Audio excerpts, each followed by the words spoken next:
그렇게 힘들었어요. 어려웠어요. 때로는 실망스럽기까지 하고요. 소명이라고 생각해도 그랬습니다. 그런데 여러분, 축복의 땅이에요. 적과 꿀이 흐르는 땅이에요. 그 땅 에덴에서 쫓겨나서 아주 세상의 끝에 동편 어딘가에 험한 땅 일구고 살던 아담의 마음은 어땠을까요? 옷 한 벌 걸쳐 입고 갑자기 남편 따라서 나온 하와의 심경은 어땠을 것 같습니까? 그래도 그들은 버텼습니다. 죽지 못해 산 것일 수도 있겠지만은 버틸 만한 이유가 있었는데요. 에덴에서 쫓겨난 이 최초의 두 사람, 특별히 하와에게는 현실의 괴로움을 이길 수 있는 그런 소망이 하나가 있었어요. 그 소망이 뭐냐? 바로 하나님께서 이 하와를 쫓아내시면서 하신 약속 때문이었어요. 우리 함께 3장 15절의 말씀을 같이 한번 읽어보겠습니다. 시작. 내가 너로 여자와 원수가 되게 하고 내 후손도 여자의 후손과 원수가 되게 하리니 여자의 후손은 내 머리를 상하게 할 것이요 너는 내 발질을 상하게 할 것이니라 하시고. 이 말씀은 보통 원복음이라고 해서 예수님의 탄생에 대한 이야기라고 말하지만 사실 하와는 몰랐어요. 그렇게 받아들이지 않았어요. 하와는 분명히 어떻게 이해했냐면요. 아, 여자는 나밖에 없으니까 내가 애를 낳는구나. 애를 낳으면은 그 애가 이 원수의 발꿈치를 상하게 한다. 그리고 모든 것을 되돌릴 수 있을 거라는 그런 소망을 했습니다. 왜냐하면 이 모든 이 절망은 사단이 만든 것이기 때문에, 옛뱀이 만든 것이기 때문에 여자의 후손, 즉 자신의 아들이 그 사단을 밟고 과거의 영광을 회복할 수 있을 것이라 믿었습니다. 납득할 수 있는 절망, 그리고 납득할 수 있는 희망인 것이죠. 그 후에 얼마 지나지 않아서 아들을 낳았습니다. 드디어 낳았어요. 기다리고 기다리던 아들, 하와는 흥분을 했습니다. 기대에 부풀었습니다. 아, 드디어 돌아가게 되는가?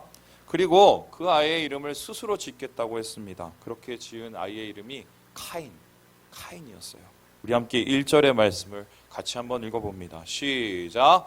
아담이 그의 아내 하와와 동침하매 하와가 임신하여 가인을 낳고 이르되 내가 여호와로 말미암아 득남하였다 하니라. 아이의 이름은 함부로 짓지 않습니다. 특별히 첫아이의 이름은 말할 것도 없습니다. 저희 첫아이 이름이 요셉인데요. 왜 요셉이가 되었을까? 저희 장인어른이 지어주셨습니다. 왜 지어주셨냐 물어봤더니 미국에서 나왔으니까 요셉처럼 큰 땅에서 큰 사람 되라고 지어주셨습니다.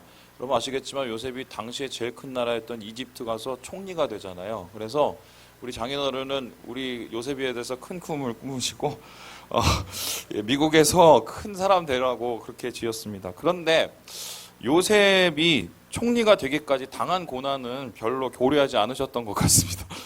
근데 우리 부부는 요셉이라는 이름보다 한국 이름을 지었어요. 그래서 요셉이 이름이 한국 이름이 있고 또 미국 이름이 있는데 그 요셉이 미국 이름이고요. 요셉이의 한국 이름은 예윤이에요. 예윤. 왜 예윤인가? 밝을 예자에 밝을 윤자. 왜 예윤 밝을 자를 두 번이나 썼냐면요. 우리 부부가 미국에서 너무 우울했기 때문이에요. 힘들었기 때문이에요. 그래서 애는 좀 밝게 키우자. 애는 좀 밝아졌으면 좋겠다. 이래서 예윤이라고 지었고요. 그래서 요셉이 태명이 조이였어요. 기쁨이었어요. 그래서 나중에 안사실이 저희는 밝다가 그 밝을 예가 그 예자인 줄 알았는데 우리 이준호 집사님 알겠지만 이게 통달하다 할 때 밝다는 거더라고요. 그러니까 잘못한 거예요. 근데 어쨌든 뭐 똑똑하다는 의미니까 뭐 좋겠다 싶어서 그냥 있습니다. 제가 한자명이라 잘 몰랐던 거예요. 우리가 요셉이 이름을 소망을 가지고 지었듯이 하와 역시 그랬는데요. 이 카인이라는 이 말은요, 소유하다, 얻다라는 뜻입니다. 그래서 이 카나에서 비롯된 건데요. 그래서 4장 1절을 그대로 직역하면 이런 말이 됩니다. 주님, 제가 드디어 아들을 얻었어요. 그 아들이요, 그 아들. 이런 얘기예요. 그래서 직접 우리가 볼 수는 없어도 하와의 마음이 얼마나 기뻤는지를 상상해 볼 수 있겠습니다. 하와는 가인이 바로 그 3장 15절에 나오는 그 여자의 후손이라고 생각을 했어요. 사탄의 머리를 상하게 할 것이며 죄의 저주를 끊을 것이며 그리고 타락 이전의 상태로 다시 돌릴 수 있는 그 아들이라고 생각을 했습니다. 그런데 그 기대가 시간이 지나감에 따라 조금씩 무너지기 시작합니다. 몇 년이 지나서 둘째를 낳게 됐는데요. 둘째 이름을 아벨이라고 지었거든요. 그런데 그 아벨이라는 뜻이 뭐냐면 한숨 허무함이라는 뜻이에요. 그러니까 이런 얘기가 되는데 가인을 낳고 너무 기분이 좋았던 거예요. 그런데 낳았는데도 별로 달라지는 게 없어 보여요. 그러니까 힘들고 오늘은 또 괴롭고. 그래서 이 아벨이라는 단어는 힘든 삶을 반영한 이름이고 기대대로 되지 않는 현실을 나타낸 이름이다 하겠습니다. 그리고 그 후에 진짜 엄청난 일이 일어나는데요. 인류 최초의 살인이 벌어집니다. 우리 함께 8절의 말씀을 읽어보겠습니다. 시작. 가인이 그의 아우 아벨에게 말하고 그들이 들에 있을 때에 가인이 그의 아우 아벨을 쳐 죽이니라. 에덴에서 쫓겨나서 척박한 땅 일구고 하루하루 버티고 사는 것도 힘들어 죽겠는데 10달 배에 아파서 낳은 자식들이 투독되고 싸움질을 합니다. 서로 미워하고 분노합니다.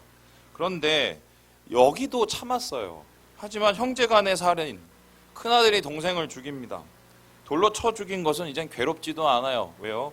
모든 것이 다 무너졌기 때문입니다. 확실한 것은 이제 그들에게 아무것도 남은 게 없다는 겁니다. 가족을 살릴 것이라고 믿었던 그 아들, 큰아들이 동생을 죽였으니 이제 에덴으로 가는 길은 끝난 것이나 마찬가지인 거죠. 이후 가인은 그곳에서마저 쫓겨나서 더 동쪽으로 하나님에게서 더 멀리로 쫓겨나게 됩니다. 분명히 그 아벨의 장례는요, 이 아담과 하, 아버지 어머니가 치렀을 거예요. 여러분, 아들을 땅에 묻는 부모의 마음을 생각을 해보십시오. 그리고 그 남은 아들마저도 땅끝으로 떠나보내는 그 부모의 마음. 아벨을 묻었을 때 함께 소망을 묻었을 것이고 가인을 떠나보냈을 때 마지막 기대도 떠나보냈을 것입니다. 이제 그들에게 남은 것은 절대 절망, 아무것도 없어요. 돌아갈 길을 잃고 나아갈 길도 막힌 절대 절망인 것이죠. 이후에 아담과 하와는 말을 잃었어요. 말할 게 없는 거예요. 그리고 침묵의 시간이 계속되었고요. 절망 역시 그대로였습니다. 아담과 하와의 절대 절망이 납득되는 이유가 무엇인가요? 그 후에 이 가인에 의한 나쁜 계보가 계속해서 소개되고 있기 때문입니다. 여러분, 계보라는 이 단어는 톨레도시인데요. 우리말로 좀 쉽게 설명하면 족보예요, 족보. 근데 족보가 어떤 뜻입니까? 조상과 그 자손 간의 연속성과 관계성을 나타내는 거죠. 다시 말해서 가인이라는 이 조상의 자손들이 어떻게 그 가인의 죄가 영향력을 미치고 열매를 맺었느냐, 그걸 보는 게 바로 가인의 계보입니다. 이 성경은 가인의 범죄 이후의 계보를 이렇게 정리하는데요. 죄의 계보와 타락의 계보였다라고 말합니다. 가인은 에녹을 낳습니다. 에녹은 이랏을 낳습니다. 그리고 무후야엘, 무드사엘, 라멕. 그런데 여기서 에녹이라고 하면 여러분 우리가 생각하는 그분이 아니에요. 이건 이제 착한 에녹이 아니고 못된 에녹이에요. 이렇게 낳았어요. 그냥 가인 아들입니다. 라멕에 이르러서는 자손이 넷이 기록되어 있습니다. 더 낳겠지만 그 이유가 뭘까? 이 주목할 만한 이 업적을 남긴 이유도 있겠지만 이때부터 일부 다처제가 시작이 됩니다. 근데 일부 다처제는 하나님이 세우신 일부 일처제를 완전히 깨버린 것이거든요. 그래서 이 아내가 많으니까 아들도 많아진 거지요. 그래서 라멕과 그의 아들 이야기는 그 이후에 화려할 만큼 비참한데요. 이 두발가인이라는 이 아들이 대장장이로 최초의 대장장이가 되는데, 그래서 한 게 뭐냐? 손에 잡힌 구리와 새는요 살인의 도구로 변해버립니다. 남 죽이는 일에 사용한 거예요. 또 뿐만 아니라 유발이라는 이 아들은 최초의 음악가가 되었는데, 이 사람이 한 게 뭐냐? 이 사람에 의해서 만들어진 수금과 퉁소는 우상 제사의 도구로 변질돼 버립니다. 그리고 문명이 오히려 발전됨에 따라 영적 타락이 점점 심해진 건데요. 가인의 나쁜 계보는 어떻게 끝나느냐? 이 라멕이라는 사람의 나쁜 노래로 끝이 납니다. 우리 함께 23절의 이야기를 같이 한번 읽어봅니다. 시작. 라멕이 아내들에게 이르되 아다와 실라여 내 목소리를 들으라. 라멕의 아내들이여 내 말을 들으라. 나의 상처로 말미암아 내가 사람을 죽였고 나의 상함으로 말미암아 소년을 죽였도다. 이 무슨 말이냐? 다 죽여버릴 거야 하는 거예요. 나 건들면 다 죽여버릴 거야. 77배로 갚을 거야. 우리 할아버지 가인하고 날 비교하지만 나는 더 무서운 놈이야. 이러고 얘기를 하는 겁니다. 가인의 자손 라멕은 일부 일처제의 틀을 깨뜨렸을 뿐만 아니라 복수에 복수를 더하는 잔인함을 나타냅니다. 악에 악을 더하는 완전한 이 폭력자로 변해버립니다. 그는 폭력을 자랑하는 살인자가 되었어요. 완전한 살인자지요. 이 가인의 폭력성이 라멕에 이르러서 막장까지 간 거예요. 막장까지. 그래서 이 가인의 막장 가족사를 살필 수 있는 재미있는 전설이 하나가 있는데요. 이 중세에 랍비 라시라는 사람이 쓴 창세기 주에에 이런 내용이 나타납니다. 제가 한번 읽어볼게요. 라멕이 눈이 어두워져서 장님이 되었을 때 그 아들 두발가인과 같이 서 있었다. 두발가인이 멀리서 다가오는 할아버지 가인을 보고 아버지 라멕에게 짐승이라 말했다. 라멕은 활을 쏘아 아버지 가인을 죽였다. 라멕은 뒤늦게 자신이 가인을 쏘아 죽인 것을 알고는 화가 나서 아들 두발가인도 때려 죽였다. 이게 이 가문의 끝이라고 나타나 있는데, 형제뿐만 아니라 부모와 자식이 서로 죽이는 막장 드라마가 이 나쁜 계보의 끝이었습니다. 나쁜 계보의 끝이 통해서 한 가지가 확실해졌는데요. 가인은 절대 에덴으로 돌아가는 길을 열 수 없다는 것, 그리고 가족을 살리는 자가 아니라 가족을 죽이는 자가 되었다는 것입니다. 더 이상 인간에게 소망이 없고 하와의 꿈은 그렇게 무너졌다는 것이 확실해진 것입니다. 아담의 기대 이제 다 망가지고 인류의 소망도 그렇게 완전히 망가져 버린 것입니다. 여러분 아실지 모르겠지만 지난주에 우리나라에 또 하나의 소망이 무너졌습니다. 바로 이건데요. 아마 뉴스를 통해서 접하신 분이 있을 것입니다. 포항에서 예장통합의 104회 총회가 열렸는데 지난 회기 결정사안을 뒤엎어버리고 사실상 명성교회 목회자 세습을 허용하게 되었습니다. 총대 1204명 중에 920명이 찬성을 했으니까 70명이 넘게 찬성을 해서요. 이로써 교단 스스로가 자기가 세운 헌법을 스스로 무너뜨린 격이 되었습니다. 저는 어느 정도 예상을 했지만 솔직히 좀 기대가 있었어요. 이 통합은 우리 합동 측보다 좀 열린 신학을 하거든요. 그래서 신학은 조금 문제가 있을지 모르나 그래도 합리적인 부분들이 좀 있기 때문에 그래도 좀 뭔가 좋은 결론이 날 수도 있겠다라는 생각을 했는데 그냥 기대였을 뿐이었던 거죠. 많은 분들이 이 결정을 통해서 제2, 제3의 명성교회가 나올 것이라고 말합니다. 이 가인의 나쁜 계보처럼 말이죠. 이미 세습을 준비하고 있는 큰 교회들이 있고, 그래서 어떤 분들은 보수교단은 이제 끝났다고 이야기를 합니다. 이를 계기로 많은 교인들, 특히 청년 세대들이 교회를 떠날 것이라고 예측합니다. 그런데 이렇게 모두가 절망하고 있을 때 이 일이 있고 난 후 몇 시간 지나지 않아서 한 분이 페이스북에 이런 글을 올렸습니다. 줄곧 명성교회 세습 반대를 외쳐왔던 김동원 목사님이세요. 제가 한번 읽어볼게요. 교회가 교회답지 못할 때 거기에 실망하고 교회를 떠나려는 사람들이 많아지게 된다. 헌금도 하기 싫어지고 그래서 생겨나는 게 가난한 성도다. 그러나 그건 핑계다. 울고 싶은데 누가 뺨 때려준 셈이다. 정말 교회가 교회답지 못한 것을 안타까워하는 사람은, 그것을 속상해하는 사람은 교회를 그렇게 쉽게 포기하지 못하는 법이다.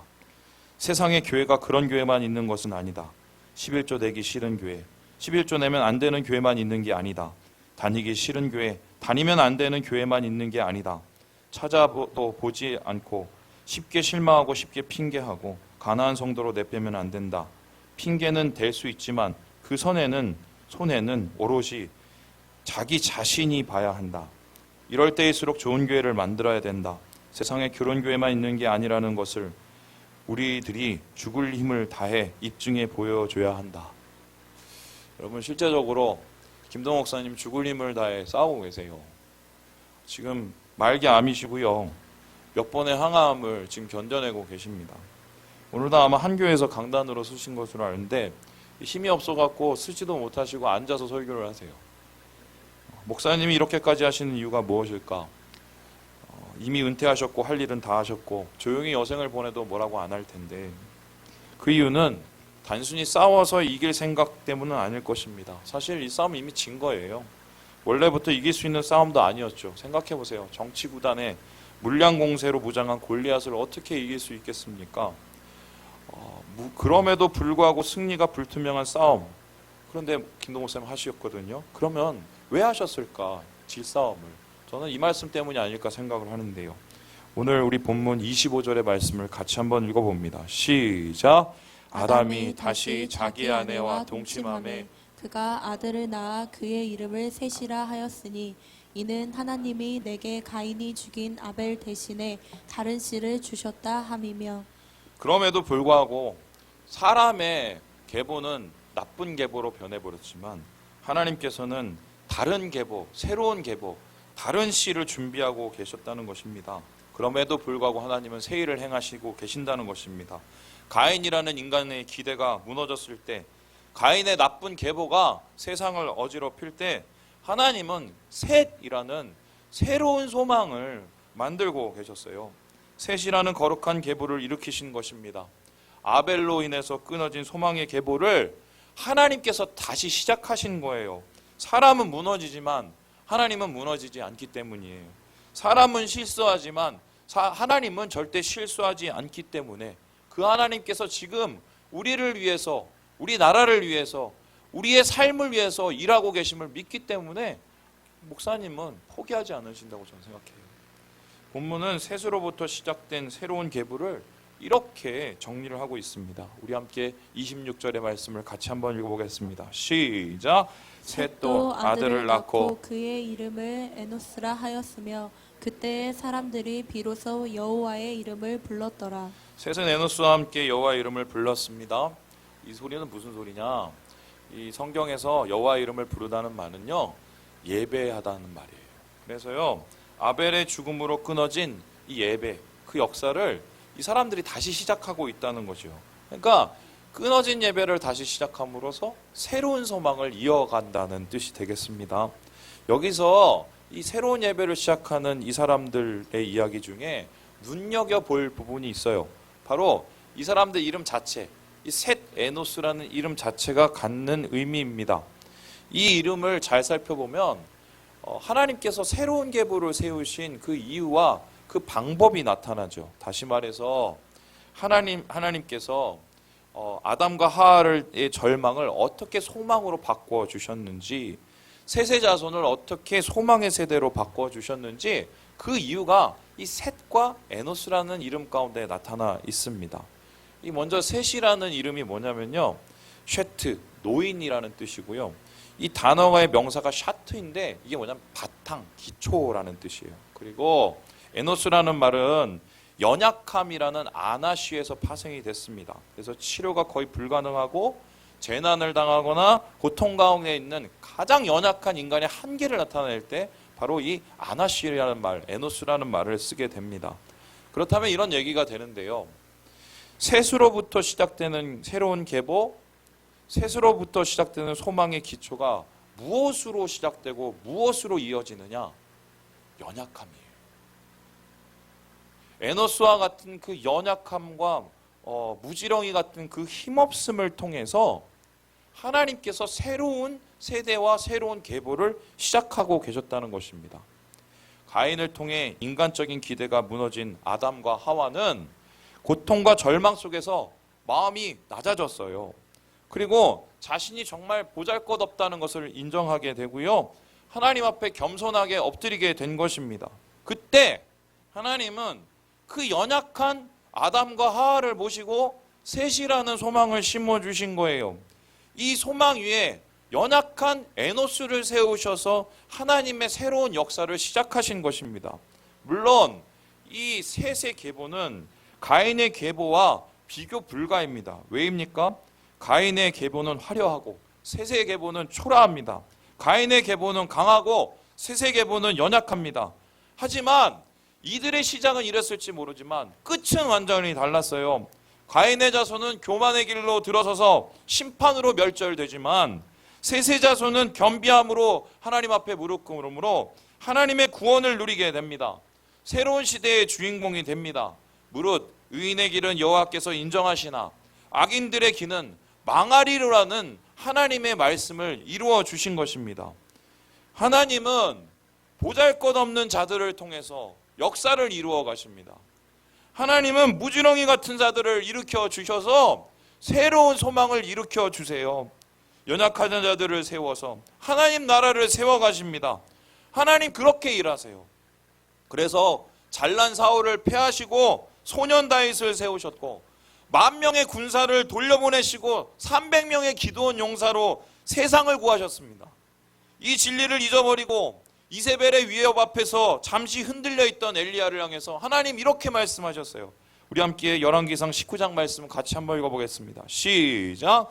그러나 내가 이스라엘 가운데에 7,000명을 남기리니 다 바알에게 무릎을 꿇지 아니하고 다 바알에게 입맞추지 아니한 자니라. 하나님의 관심은 힘 있는 자들이 아니에요. 재력과 권력을 가진 큰 사람들이 아닙니다. 오히려 연약하고 부족한 그 한 사람을 하나님이 사용하십니다. 셋과 같은 작은 자들, 에노스 같은 연약한 자들을 통해서 하나님의 새로운 세대를 세워가십니다. 남겨진 7,000명의 예배자를 통해서 무너진 이스라엘을 다시 일으키시는 거예요. 그들은 때때로 실수합니다. 넘어지고 쓰러집니다. 절망하며 무너집니다. 하지만 걱정 마세요. 하나님께서 그들을 일으키십니다. 하나님께서 그들을 용사로 세우십니다. 그들은 절망했기 때문에 더더욱 하나님의 소망을 발견했고 연약했기 때문에 더더욱 하나님의 능력을 힘입었습니다. 마음이 낮아졌기 때문에 하나님의 은혜를 만났고 세상을 변화시킬 하나님의 거룩한 그루터기로 선 것이에요. 그러므로 지금의 우리의 문제는 무엇이냐? 교회를 어지럽히고 나라를 어지럽히는 힘센 자들의 문제가 아니에요. 이것은 가인의 자손 때문도 아니고 나쁜 계보의 문제도 아닙니다. 지금 우리의 문제, 이 땅 가운데 하나님의 새로운 계보가 있는가? 거룩한 씨가 남아 있는가? 셋과 에노스와 같은 소망의 그루터기가 여전한가? 이 문제와 싸우는 거예요. 그리고 우리가 이 계보에 동참할 준비가 되어 있는가? 나도 셋과 같이 에노스 같이 하나님의 새로운 세대를 소망하면서 하나님 앞에 나아가고 엎드릴 준비가 되어 있는가? 하나님은 오늘 우리에게 이것을 물어보시는 것입니다. 그래서 하나님은 우리를 향해서 오늘 이렇게 얘기하고 계세요. 우리 이사야서 43장 말씀을 같이 한번 읽어보겠습니다. 시작. 보라, 내가 새 일을 행하리니 이제 나타낼 것이라. 너희가 그것을 알지 못하겠느냐? 반드시 내가 광야의 길을 사막의 강을 내리니. 하나님은 절망 속에서도 새로운 소망 이야기를 쓰고 계세요. 우리 교회 약하고 부족하지만 하나님은 우리 교회 안에 있는 연약한 자들을 통해서 하나님의 큰 일을 만들어 가십니다. 만일 여러분이 절망밖에 할 수 없는 한계 속에 있다면 더 낮아지시고 더 무너지세요. 그러면 주님이 일으켜 주실 것입니다. 여러분 가운데 새 소망을 일으켜 주실 것입니다. 많은 사람들이 교회 떠나고 주님을 떠나도 절망하지 마세요. 하나님은 제2의 셋과 제3의 에노스를 준비하실 거예요. 우리를 그렇게 사용하실 거예요. 말씀을 마칩니다. 마지막까지 은혜의 끈을 놓지 않았으면 좋겠어요. 새 일을 행하시는 하나님을 바라보시는 것을 포기하지 마세요. 주님은 소망을 잃지 않는 자들을 통해서 일하십니다. 새 날은 반드시 옵니다. 하나님의 계보는 다시 시작되기 때문에 하나님 나라는 절대 쇠하지 않습니다. 주님 은혜로 하나님이 원하시는 그루터기가 되어 소망을 세우시는 사랑하는 형제 자매들 되시길 주님의 이름으로 축원합니다.